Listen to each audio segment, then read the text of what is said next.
आपको जो इन्फॉर्मेशन है वो पास ऑन करना। उसके बाद आपको अगर ये चीज़ें समझ आती है तो आप, मैं नंबर डाल दूंगा, आप वहाँ से देख सकते हो। और अगर कुछ समझ आता है या फिर कुछ अगर समझ नहीं भी आता है तो आप पूछ सकते हैं, बट प्लीज़ जेन्युइन।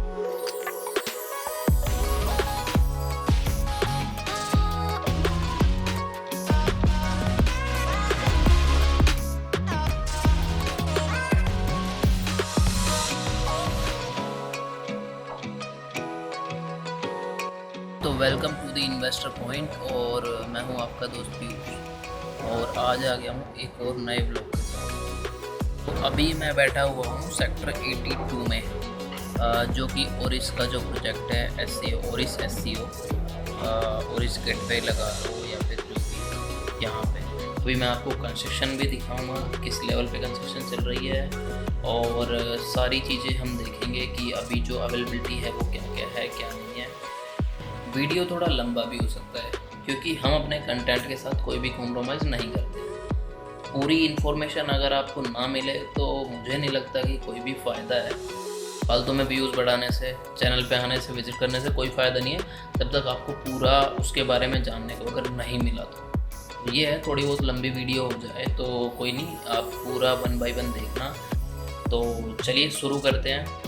शुरू करने से पहले मैं सबसे पहले आपको एक बार दिखा देता हूँ इसकी जो लोकेशन है कि ये एक्चुअल में है कहाँ पे। जो लोग दिल्ली से हैं उनको भी क्लियर हो जाएगा, और जो लोग गुड़गांव से हैं उनको भी। तो सबसे पहले मैं आपको दिखाता हूँ लोकेशन, और उसके बाद मैं आपको दिखाऊँगा प्रोजेक्ट। ठीक है, चलिए शुरू करते।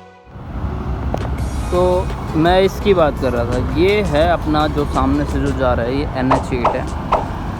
ठीक है, थोड़ा सा एक बार मैं ब्रीफ कर देता हूँ। ये इधर जो जा रहा है ये रोड है, दिल्ली जा रहा है, और ये वाली जो रोड है इस साइड, अगर आप राइट साइड जो जाते हैं तो जयपुर। अगर दिल्ली साइड से कोई आ रहा है तो ये यहाँ पे कहीं यहाँ पे टोल पड़ता है। टोल जैसे ही क्रॉस करते हैं 500-600 मीटर आप आगे आते हैं तो नीचे से आपको आना है, और यहाँ से वाटिका के नीचे से, वाटिका के जो फ्लाईओवर है इसके नीचे से आपको राइट टर्न होना है। जैसे राइट टर्न होके आप यहाँ पे आते हैं तो वहीं पे ये है। अभी ये सीधी जो रोड जा रही है ये अपनी जा रही है वाटिका के अंदर, न्यू गुड़गांव। यहाँ से ही आप ये लगा लो एक तरीके से स्टार्ट हो रहा है। तो लोकेशन को लेके आपके डाउट शायद क्लियर है, आपको कोई भी डाउट है नहीं। जैसे आपको क्लियर हो गया, एक तरफ दिल्ली एक तरफ जयपुर, और उसके बिल्कुल बीच में ये है यहाँ पे। इसकी वैसे 3 एंट्री रहेगी। एक तो यहाँ से रहेगी, मैं अभी सर्विस रोड पे खड़ा हूँ, यहाँ से जैसे ही आप आते हैं इस रोड से आपको जाना है, और आगे जो वहाँ पे ये दिख रहा है ये है। तो ये अपना वे है, एक बार चलते हैं और वहीं से मैं आपको पूरा एक बार ब्रीफ करता हूँ। बाहर की साइड आ गए हैं। अभी मैं आपको दिखाऊंगा कि कंस्ट्रक्शन कैसे चल रही है और क्या कुछ हो गया है और क्या बचा हुआ है। तो एक बार थोड़ा उससे आपको आइडिया आ जाएगा। पहले एक बार थोड़ा देख लो आप कि किस तरह से बन रहा है ये बिल्कुल पीछे DLF प्राइमस है। हाँ, प्राइमस से बिल्कुल लगा हुआ है ये। तो ये धूप की वजह से थोड़ा सा शायद क्लियर भी ना हो, बट एक बार आइडिया तो आ ही गया होगा कि कैसे बन रहा है। अब इसमें क्या है, जो ये स्टार्टिंग में जो दिख रहा है ना, जो फ्रंट पे जो आपको दिख रहा है ये इस साइड वाला ये, और ये यहाँ पे वहाँ तक, तो ये जो होने वाले हैं, मैंने आपको बताया था कि 2 साइज़ है इसमें। एक तो क्या है कि 104 स्क्वायर यार्ड में, और एक है 74 स्क्वायर यार्ड में। 2 साइज़ है। तो जो फ्रंट में जो है ये 104 स्क्वायर यार्ड वाला होने वाला है, और थोड़ा पीछे की साइड, मतलब जो DLF प्राइमस की साइड अगर हम बात करें तो वहाँ पे अपना 74 स्क्वायर यार्ड वाला होने वाला है। साइन जिस हिसाब से ये बता रहे हैं कि काफ़ी कुछ साइन हो गया है। ओम स्वीट्स है, 2 SEO वो ले चुके हैं, तो वो वाला इसी में ही है, जो यहीं पे है, जो फ्रंट में जो स्टार्टिंग में जो यहाँ पे, तो इसमें स्टार्टिंग में उन्होंने लिए हैं 2 SEO। अब देखा जाए तो मार्केट को भरने में तो खैर टाइम लगेगा बनने के बाद। मैं बात करूँ अगर मार्केट को पूरी तरह से चलने में और भरने में, तो वो तो टाइम लगेगा, ठीक है। बट क्या है, वैसे अगर हम देखें तो यहाँ पे कैचमेंट तो है, इसमें मुझे बताने की ज़रूरत नहीं है, पीछे ही प्राइमस है। अगर मैं 1 बाई 1 भी अगर स्टार्ट करूं तो देखो हम यहाँ से स्टार्ट करते हैं। ये MR का रेजिडेंशियल है, ठीक है। अब आगे जाते हैं, यहाँ पे तो वाटिका की टाउनशिप है 750 एकड़ की, और G20 भी यहीं पे ही है, अंतरिक्ष हाइट है, कोरल वुड है। और अगर मैं थोड़ा सा और आगे चलता हूँ, अगर मैं 92 साइड अगर चले जाऊँ तो वहाँ पे GLS है, सिग्नेचर है, मतलब है, DLF भी है, DLF रीगल गार्डन है या वो है, तो वो सारी चीज़ें हैं।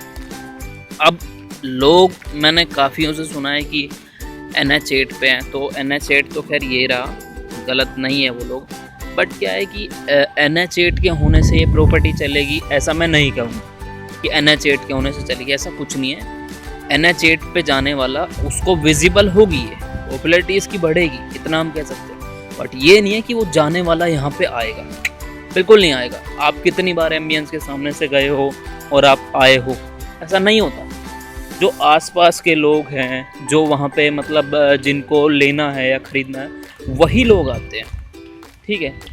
मतलब कुछ भी सामान खरीदना है जो इजी हो, जैसे यहाँ के लोग हैं। आज अगर मैं ये लगा लो, जैसे सेक्टर 29 का हर बंदा एग्जांपल देता है, 29 कहाँ, ये कहाँ, तो दोनों में बहुत डिफरेंस है, इसमें और उसमें बहुत डिफरेंस है। अगर मैं इसकी बात करता हूँ या उसकी, तो काफ़ी डिफरेंस है। ऐसी बात नहीं है कि इसको 29 से मैं कंपेयर कर सकता हूँ, बट अगर आज से 10 साल बाद की बात करूँ तो अभी मैं नहीं कर सकता। अभी यहाँ ना इतना कोई हुकअप वाला है, ना ऐसा कुछ है, बट हाँ ये है कि फ्यूचर में हम देख सकते हैं कि यहाँ से अगर मैं कनेक्टिविटी की बात करूँ तो आगे जैसे बावल है, मानेसर है, या फिर और जो भी है, जो आसपास के भिवाड़ी तक के लोग हैं वो यहाँ पे आते हैं। भिवाड़ी तक के लोग हैं वो भी आते हैं यहाँ पे, और भी अगर मानेसर है या फिर उससे आगे बावल है, रेवाड़ी है, तो वो लोग हैं यार, आते हैं। ऐसी बात नहीं है कि उनको ओपन टैप चाहिए, नहीं, वो लोग आते हैं मस्ती के लिए, दारू पार्टी के लिए, सारी चीज़ों के लिए वो आते हैं। बट ये नहीं है कि मैं अभी कहूँ कि 1-2 साल में ये चल जाएगा, या ऐसा कुछ नहीं है। इसको चलने में, भरने में अभी 5 से 7 साल, 10 साल भी लग सकते हैं।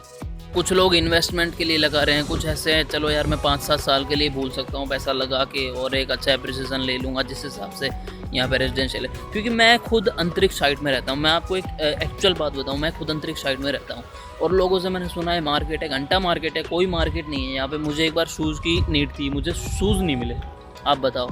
ले दे के एक सफ़ायर है, सफ़ायर में कुछ नहीं है, बड़ी ब्रांड आती है, कुछ टाइम में खाली करके चली जाती है, क्योंकि इतना स्पेस वहाँ पे है नहीं। अगर वो बड़ा स्पेस भी लेती है तो दो कम से कम उनको फ्लोर लेने होते हैं, तो 2 फ्लोर लेने में कोई भी ब्रांड कंफर्टेबल नहीं होता। वो ये चाहता है कि एक ही फ्लोर में वो ले ले, तो उस हिसाब से टाउन स्क्वायर है ये आगे बिल्कुल बगल में ही है, तो उसमें भी ऐसा कुछ नहीं है, सारा अभी खाली पड़ा हुआ है। और अगर ले दे के हम बात ही करते हैं तो आयरिस है, आयरिस का है, वो भी अभी खाली है, उसमें भी ऐसा कुछ है नहीं। मैं खुद मतलब ये लगा लूँ, मैं उस दिन पूरी 7 बजे के आसपास मैं निकला था, और 10:30-11 बजे मैं फिर खा पी के ही वापस चला गया। तो वही चीज़ है, तो मतलब वो चीज़ें फेस करनी पड़ती है। बट क्या है कि अब हम इसको देख के कह सकते हैं कि फ्यूचर में यहाँ पे ब्रांड तो मूव करेंगे, बट उनमें भी टाइम लगेगा। ऐसा नहीं है कि हाँ जी बन गया और 1 साल के अंदर पूरा ऑपरेशनल हो गया, ऐसा कभी भी नहीं होता। एम्बियंस को भी चलने में 3-4 साल लग गए थे, और आज जाके आप देखो उसमें एक भी शॉप अवेलेबल नहीं है। तो टाइम चीज़ों को लगता है, बट जब ऑपरेशनल होती है तो उस टाइम वो चीज़ें मिलती नहीं है। तो आप उस पर्पज़ से अगर देख रहे हैं कि आज लेके पटक दिया, चलो ठीक है यार, 3-4 साल बाद जब भी चलता है तो हमको एक मतलब हमारा रेंटल आना स्टार्ट हो जाएगा, तो आप उस हिसाब से देख सकते हो। अब हम बात कर लेते हैं रेट की। रेट इसके क्या रखा है, 375 का इन्होंने रेट रखा हुआ है, जो कि बेसिक प्राइस है, ठीक है, 3,75,000 का, और 35,000 का इनका अदर चार्जेज हैं, और 2,000 रुपये हो रहे हैं। मतलब और टोटल अगर मैं बात करता हूँ तो 4,12,000 रुपये का पूरा इन्होंने रखा हुआ है, एक जो टोटल प्राइस है। अब नेगोशिएशन वगैरह है वो भी इसमें हो जाता है, वो सेकेंडरी चीज़ है। अगर आप बैठते हैं तो क्या पॉसिबल होता है, क्या नहीं होता है, वो हम बैठ के देख सकते हैं। बट जो रेट जो रखा हुआ है 4,12 का रखा हुआ है इन्होंने। लोगों की मैं बात कर लेता हूँ कि वो पैसा लगाएंगे क्यों। 75 स्क्वायर यार्ड वाला एक बार मैं उठा लेता हूँ और मैं उसकी बात कर लेता हूँ कि लोग पैसा लगाएंगे क्यों। तो यहाँ पे क्या है कि बेसमेंट, ग्राउंड प्लस फ्लोर आपको मिलेगा। ओवरऑल अगर मैं बात करूँ तो आप ये लगा लो कि 5 फ्लोर आपको मिलेंगे। 5 फ्लोर का आपको अलग अलग किराया फ्यूचर में आ जाता है, तो ये एक बड़ी बात है। अब जैसे मैं इसी की बात कर लेता हूँ तो करीब करीब ये लगा लो कि 3375 स्क्वायर फीट एरिया आपको इसमें मिलेगा। मतलब पूरा एरिया आपको मिलेगा।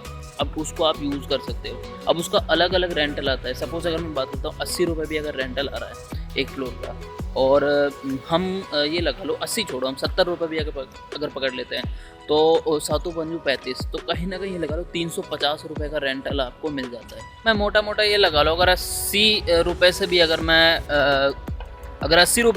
मैं गुणा कर रहा हूँ तो कहीं ना कहीं 2,70,000 रुपये का आपको रेंटल आ गया। और अगर मैं प्राइस की बात करता हूँ, प्राइस कितना पड़ेगा, तो प्राइस ऑलमोस्ट इसका आता है 3,90,00,000 रुपए। और तो ये करीब करीब अगर देखा जाए तो 8-9% की रिटर्न आपको आती है इसमें। अगर आप कम भी लगाते हो, अगर 6, 6.5, 7, 8% की रिटर्न आती है तो बेनिफिट तो है इसको लेने में एसईओ का। अगर आप एक दुकान लेते हैं जिसमें आप 4-5 करोड़ रुपए लगाते हैं, उसमें आपको क्या रिटर्न आती है, और उसके कंपैरिजन में अगर आप इसको देखते हैं तो शायद आपको ये चीज़ समझ आए। तो आप देख सकते हैं अपने हिसाब से, अगर आपको समझ आए या जो भी है तो नंबर मैं डाल दूंगा, आप उसके हिसाब से अगर आपको समझ आता है तो आप कॉल कर सकते हैं और पूरा एक आइडिया ले सकते हैं इसका। गाइस चीज़ें आपने सारी देख ली है, सब कुछ आपको क्लियर हो गया है। अब फिर भी मैं एक बार फिर से रिपीट कर देता हूँ। 3,75,000 का इनका रेट है और 35,000 ECIDC है, 2,000 रुपये हो रहा है। तो ओवरऑल अगर मैं बात करता हूँ तो 4,12,000 रुपये का इनका रेट है, जो कि पर गज का है। अब इसमें साइजेस 2 साइजेस अवेलेबल है, 75 और 105, 105 और 75 गज में है। तो आप इसके लिए देख सकते हैं। देखो मेरा काम है आपको जो इन्फॉर्मेशन है वो पास ऑन करना। उसके बाद आपको अगर ये चीज़ें समझ आती है तो आप, मैं नंबर डाल दूंगा, आप वहाँ से देख सकते हो। और अगर कुछ समझ आता है या फिर कुछ अगर समझ नहीं भी आता है तो आप पूछ सकते हैं। बट प्लीज़ जेन्युइन, जिनको एक्चुअल में अगर इन्फॉर्मेशन लेनी है वो ही प्लीज़ इस पर कॉल करें, क्योंकि हमारा भी टाइम इतना फालतू नहीं है कि हम ऐसे ही अननोन कॉल आते रहे और उठाते रहे। तो प्लीज़ जिनको जेन्युइन इन्फॉर्मेशन लेनी है वो लोग ही इस पर करें प्लीज़। ये अभी सारा कुछ हो ही गया, और हमारे और भी जो वीडियोस हैं वो भी मैं इससे रिलेटेड अगर कुछ होगा तो मैं डाल दूंगा। जैसे भी है आपको मिल जाएगी, चैनल पे जाके आप विजिट कर सकते हैं। सारे गुड़गांव से रिलेटेड सारी नॉलेज आपको मिल जाएगी, क्या नई अपडेट्स है, कहाँ पे रोड्स पे क्या